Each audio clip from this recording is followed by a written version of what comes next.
Hey ladies and gentlemen, welcome back to the channel. As always, it is Nick here, back there, daily crypto news and analysis. And today we're going to be talking about Hedera Hbar, so let's just dive in and let's talk about a few things. So first and foremost, I do want to talk about this tweet from Hedera, which is kind of talking about CBDCs with MEXC. We do see an insightful article from Cointelegraph detailing CBDC projects in the Caribbean with contributions from Carmel Cadet and MEXC Inc., Digital Dollar Project member, which recently showcased its HCS-based CBDC at the Embassy of Haiti in Washington, D.C. Now, for the longest time, we have been focused on MEXC. Even if you go over to their Twitter page right now, you're met with just a quick insight on what they are trying to do, powering modern central banking with open and developer-friendly infrastructures for inclusion and resilience in financial markets. Now, obviously, yeah, it's just text on a screen, but we are seeing a lot of moves right now around CBDCs. We've been seeing a lot of moves around a lot of things in regards to finance. I know that a lot of people think that, CBDCs are going to control everyone, and it's going to take over, and, we basically won't have any, freedoms or anything like that. I want you guys to understand that there's really no major difference between fiat and CBDCs. I know that a lot of people have the wrong idea around this, but we have been focused on this for a while. We have been learning a lot of things around CBDCs and focused on a lot of tokenization money aspects. But this article itself kind of shows us where we are headed.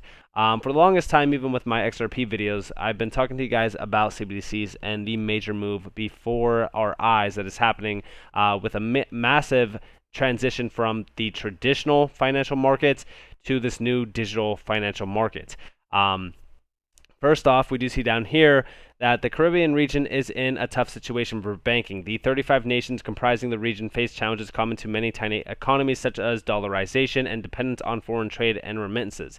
In addition, the increasingly common banking practice called de-risking is taking a heavy toll, so it's probably no coincidence that the region is also at the forefront of digital currency adoption. And if you guys missed this, essentially the Caribbean is facing a problem with banks actually moving away from the area, leaving them in a sort of sticky situation where they are not being included financially. Financial inclusion is a big focus point from CBDCs and digitization, and we even do see the Caribbean is pioneering CBDCs with mixed results and banking difficulties, and they are running into a little bit of an issue. But MEXC has been working on a few of these major CBDC projects. I think that the Sand Dollar is actually built out on MEXC as well. There's a few other ones as well, but for the most part, they are running into a lot of issues, and we do see down here, like when we were growing up, opening a bank account was part of our rites of passage and becoming an adult. Today, we spend weeks in businesses that come into our region, spend weeks and months just to open a bank account, which is definitely a big issue. And yeah, I mean, like right now, CBDCs could essentially help a lot. But there's a lot of issues here as well. I mean, like, listen, at the end of the day, CBDCs are not going to be an easy, sort of adoption area. And we even do see down here,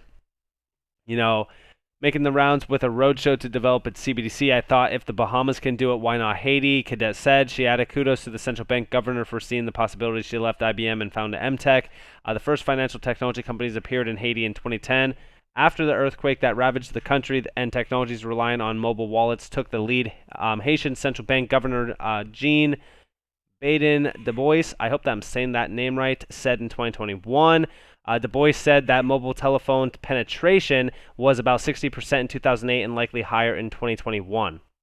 Now, what this is getting at is just the fact that you have a lot of individuals that have a phone. They are utilizing a phone, and this is, by the way, the big thing in regards to like mobile wallets as well. Like that's why they are talking about mobile wallets itself. They're talking about digitization around digital fiat, if you will.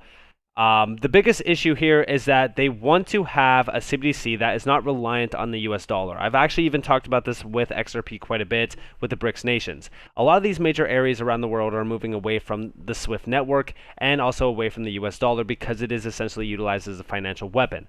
So them utilizing their own CBDC while they're, a lot of the population is already utilizing, a mobile phone or a mobile wallet, it would just make sense for them to be on their own, CBDC or central bank-backed digital token, which again would provide them with a lot more control over it. They would not be, under the idea of like sanctions with the U.S. They wouldn't have to rely on the U.S. They wouldn't have to rely on a lot of these issues that they have right now.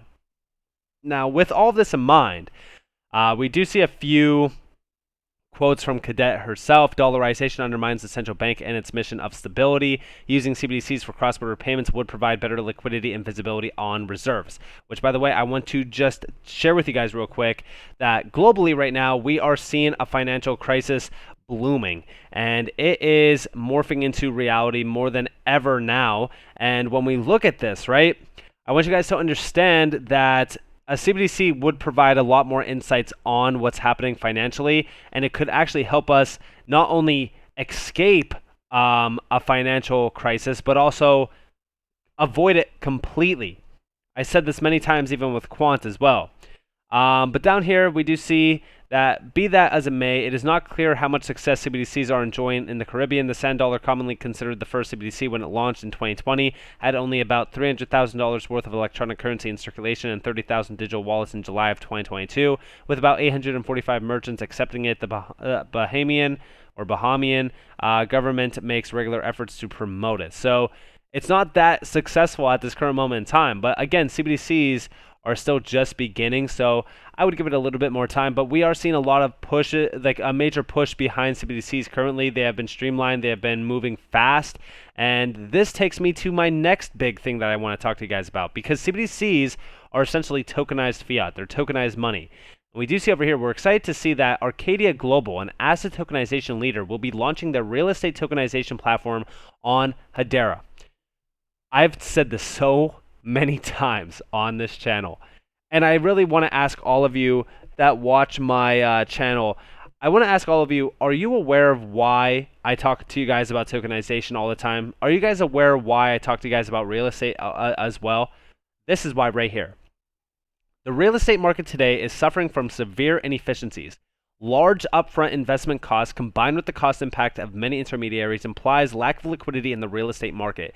The real estate solution will leverage the full Hedera token service, including the native KYC function for local laws and regulation, to tokenize properties and in turn fractionalize the ownership of these assets.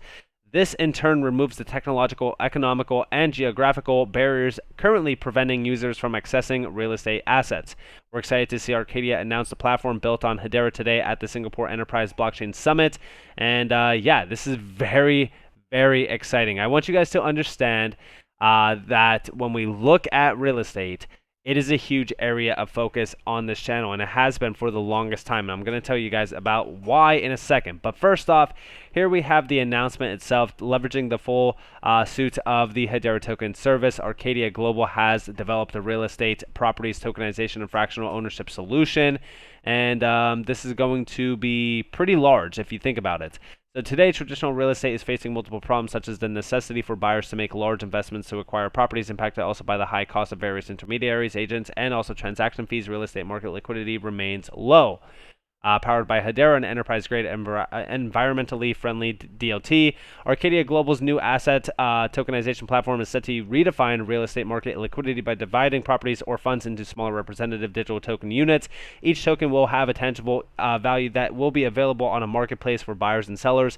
Tokens can then be bought using cryptocurrencies or fiat currency. Property documents and proof of ownership will be fully managed via smart contracts. The asset tokenization platform will also support sellers and buyers. Know your customer capabilities featured in the Hedera token service to comply with local laws and regulations. This is going to increase the real estate market liquidity by introducing more flexibility in the buy and selling process by lowering the capital needed to invest in properties. The solution will democratize real estate investment via lower upfront cost of fractional ownership. The Hedera DLT, or distributed ledger, provides more transparency and cheaper transaction costs by lowering the number of intermediaries while providing buyers immutable proof of ownership.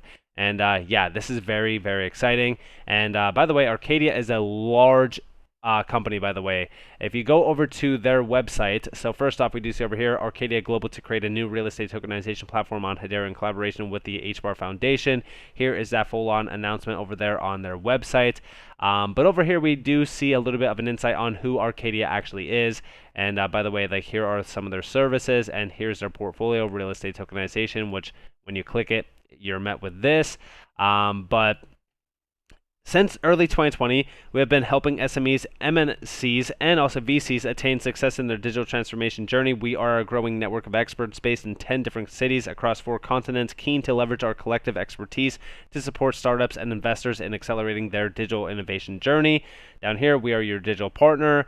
And you could check out a few of the other major things within this on where they are kind of centered around, more things about their information, stuff like that. Here's their global presence as well. And then down here, industry experience. They do have a ton of experience in these areas down here, expertise as well. They're focused on the digital transformation. They're also focused on fintech, decentralized finance, and tokenization, BI, artificial intelligence / machine learning, and then, of course, blockchain, enterprise, and public, which is very exciting. Now, let's talk about the value proposition here. So obviously, like I said, real estate is very large. We've talked about it many times on this channel. Here's from Denton's. I could actually zoom in a little bit here. So first off, they do talk a little bit about some of the statistics up here, which is a little bit wrong in regards to the amount here. The real estate sector now makes up to about 40% of the digital securities market, which this is just digital, amounting to approximately $200 million. We know that the global real estate market's worth about like $320 trillion or something like that, which we will talk about as well. Real estate tokenization converts the value of real estate into a token stored on blockchain, enabling digital ownership and transfer. These divisible tokens each represent or present a fractional share of the ownership stake in that real estate. And down here, how does real estate tokenization work? And ownership of part of a real property, ownership of the entire real property, and equity interest in the entity that controls real property, and interest in debt secured by real property, or a right to share in profits generated by real property. This is all the main focus point. Now, if we go down here, here's the benefits of real estate tokenization. A lot of people ask me, why will they, have tokenization of real estate? Like, isn't this market already working just fine? No, actually, there's a lot of inefficiencies as it stands right now, which we just recently talked about. Lower barrier to entry, ability to create liquidity, and also lower transactional costs. And also fractionalization is a huge area of focus as well. And they also do mention a few things down here, but we also do see the future of real estate tokenization. Tokenization provides a convenient and economical method of investing in real estate assets, but as a relatively new investment vehicle, regulators have yet to establish a consistent framework of rules that govern real estate tokenization, which is also why I say, we won't see mass adoption of tokenization as a service in real estate just yet. But if we go and check out over here from Seville's, we do see the top 10 most valuable real estate markets in the world. And this is where we really kind of get into the value proposition. Like, this is why I do talk to you guys a little bit about the total value of the global real estate market, which is worth $326.5 trillion as of 2020. I would argue that by now, this is probably worth about like 400 trillion. Who knows, honestly, what the value proposition here is currently within real estate, but we just know that right now, real estate started to come down a little bit in price, but we know that it peaked around roughly the beginning of 2022 or so, which is right around the same range as what was the value of real estate. I mean, like, this is in 2020 during like the worst time in real estate, which was like March of 2020 in regards to the crash. But over here, we also do see the top 10 most valuable real estate markets in the world. Now, we don't know if this is going to be centered on, we don't know if this is going to be retail real estate, like, me, you, whatever, like residential, or if it's going to be commercial real estate, but it is going to be very exciting nonetheless to really kind of see what's going to be happening here. It seems like they're just going after anything in regards to real estate. So if we actually look at this, you could definitely see the value proposition here. And by the way, this is like an older article before this announcement from September of 2021, which was just 1 year ago. But we do see here that this is talking about residential, totaling about $200 trillion. China and the U.S. together make up about 42%, $84.8 trillion. And we do see that they estimated the total residential and commercial property worldwide to be worth just over $200 trillion. The vast majority of this is residential, accounting for 84%, or $168.5 trillion, which obviously residential is a very large area of focus around real estate.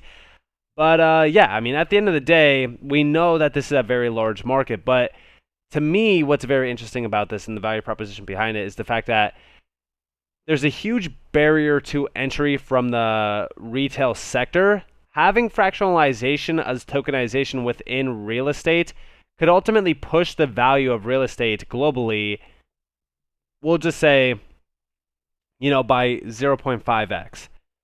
Okay? There's $450 trillion at least by itself. Now, what if we 2x this to almost $700 trillion? Like, you got to remember that if you have every single individual out there being able to invest in real estate by removing that barrier to entry around tokenization, that's huge. That's why I say I focus on the value of these markets at the current moment in time before disruption actually hits them digitally, because after the digitization of these markets and tokenization of these markets, think about how large the value proposition is going to be here and how fast they will grow. That's the end goal. That's what I'm thinking about. But with that being said, I hope that you guys enjoyed this video. If you guys did, definitely leave a like, subscribe to notifications on. If you guys want more free content, you guys are more than welcome to follow me on Twitter and join the free Discord down in the description below. As always, up to you all. Have a beautiful day, beautiful night, wherever you guys are in this beautiful world. This has been Nick. Peace out, guys.